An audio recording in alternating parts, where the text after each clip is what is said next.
네, 반갑습니다. 더불어민주당 과학기술정보통신방송위원회 위원이기도 한 고민정 의원입니다.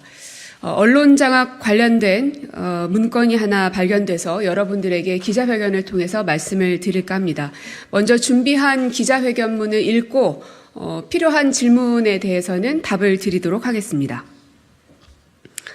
윤석열 정권과 방통위의 하명에 따라 가짜뉴스 신속 심의, 인터넷 언론사 온라인 콘텐츠까지 심의 확대 등 심의 권한을 넘어서는 정책을 추진하고 있는 방심위가 자체 법무팀의 법률 검토 의견을 일주일 만에 180도 뒤집는 무리수를 두며 인터넷 언론 심의를 추진하고 있는 것으로 확인됐습니다.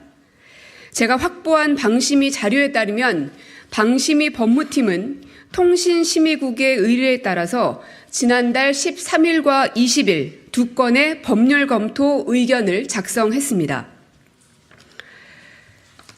제가 보여드리는 바로 이 문서가 법률 검토가 된 법무팀의 의견입니다. 그러나 13일과 20일 두 건의 문건은 같은 질의에 대한 답변이지만 180도 다른 답변입니다. 중대한 차이점은 13일 문건에서는 인터넷 기사는 통신심의 대상에 해당되지 않는다고 되어 있고 20일의 문건에서는 인터넷 기사는 통신심의의 대상에 해당이 된다고 적혀 있습니다. 법무팀은 13일 1차 의견에서 인터넷 신문 사업자는 통신심의 대상에 해당하지 않고 언론중재법이 우선 적용되며 통신심의를 통한 시정 요구가 불가하다는 법률 검토 의견을 분명하게 제시했습니다. 이는 통신심의 대상을 정보통신망법이 규정하는 불법 정보나 청소년에게 유해한 정보 등으로 보고 인터넷 기사를 심의 대상에서 제외했던 기존 방심위 입장과 같은 것으로 관련 헌법재판소의 판결을 근거로 들었습니다. 그런데 20일 2차 의견에서 법무팀은 인터넷 신문 사업자가 정보통신망을 통해 유통하는 인터넷 기사는 위원회의 통신심의 대상에 해당한다는 정반대의 의견을 제출합니다. 불과 일주일 만에 법률 검토 입장을 손바닥 뒤집듯 뒤집은 것입니다. 일주일 만에 정반대 의견을 내놓으면서 인터넷 기사는 위원회의 통신심의 대상에 해당한다는 짧은 답변과 함께 헌재 판결 소수 의견을 근거로 드는 민망함까지 드러냈습니다. 일주일 만에 법무팀의 검토 의견이 180도 바뀐 것은 방심이나 방통위 윗선의 외압이 없었다면 벌어지기 힘든 일입니다.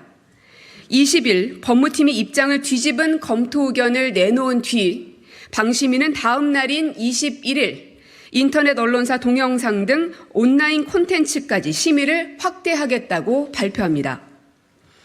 방심위는 법적 근거도 없는 일방통행식 인터넷 뉴스 심의 추진에 대해 논란이 일자 법률 검토를 진행했고 방심위 내부 조직인 법무팀마저 심의가 불가하다는 법률 검토 의견을 내놓자 심의를 할 수 있다는 결론을 정해놓고 다시 검토 의견을 내놓도록 윗선이 압박한 것으로 의심됩니다.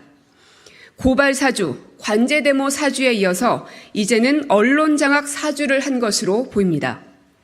지난달 국회 과방위 전체 회의에서 이동관 방통위원장이 가짜뉴스 원스트라이크 아웃을 공언한 후 방통위와 방심위는 가짜뉴스 근절 TF 가동, 인터넷 언론사 동영상 등 온라인 콘텐츠까지 심의 확대 등 법적 근거도 없이 폭주했습니다. 더구나 현재로선 가짜뉴스의 정의도 없고 무엇이 가짜뉴스인지 판별 기준도 마련되지 않아 위법 논란이 가중되고 있습니다. 그래서 국회에선 허위 조작 정보의 정의를 신설하는 등의 내용을 담은 정보통신망법 개정안 입법 논의가 진행 중입니다.